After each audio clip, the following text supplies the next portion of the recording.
gara koo ta'ee anaaf iddoo irriina koo dhaabatee biyya lafaatti kooluun galuu takka miseensummaa samiittan guutee gatii guddaatu natti ba'ee manaan dhiigni isaanaaf lolaafameera sichi sanyii lafaan jedhamu manii lammummaan koo jijjiirameera.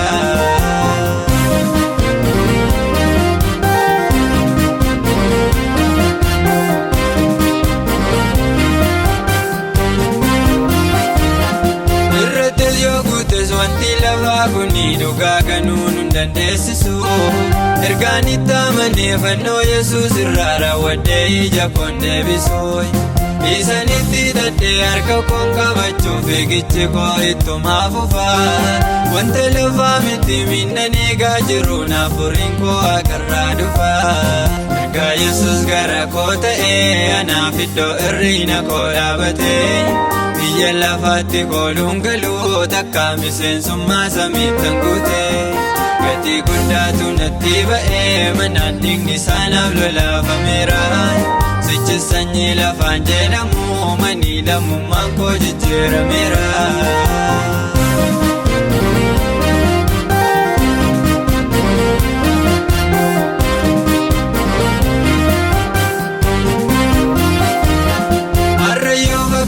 Namoota biratti homtuu kan hin galleef gowwoota abdiin keessa keenya inni nu eeggannu guyyaa guyyaan ija godhata namoota baay'eetti fakkaachuu danda'a abjuun keenya waan hiikkaan qabne garuu guyyaa tokko badhaafamuuf jirra mirga gooftaa Yesuus dhaabanne ergaa Yesuus gara koo ta'ee anaaf iddoo irriina koo dhaabatee biyya lafaatti kooluun galuu takka miseensummaa samiittan guutee gatii guddaatu natti ba'ee manaan dhiigni isaanaaf lolaafameera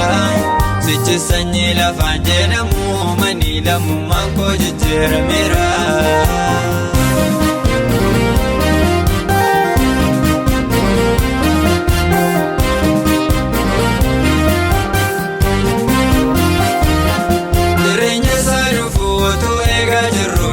Wanta hor darbuun qabnu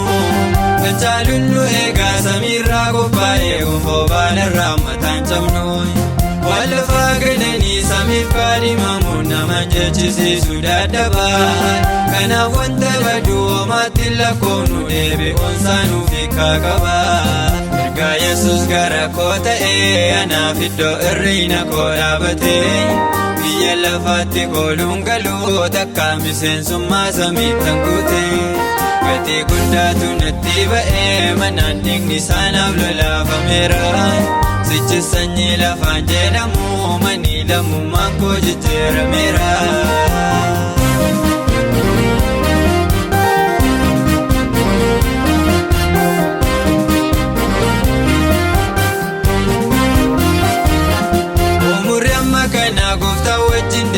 Ergaan baroota lakkoofsisee seenaan na taajjabaa yoon fooniif gugguufuu isaanitti waamame dhiisee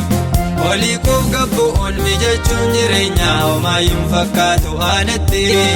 erga na boo'atte nama gatiin qabne kan samiinaaf kenni beekamti isa du'ee gatii koon irraa baase ergaan filannoo koo godhadhe yaada koo iddoo meeqatti maanirraa bubbeef qilleensa dhaggeeffadhe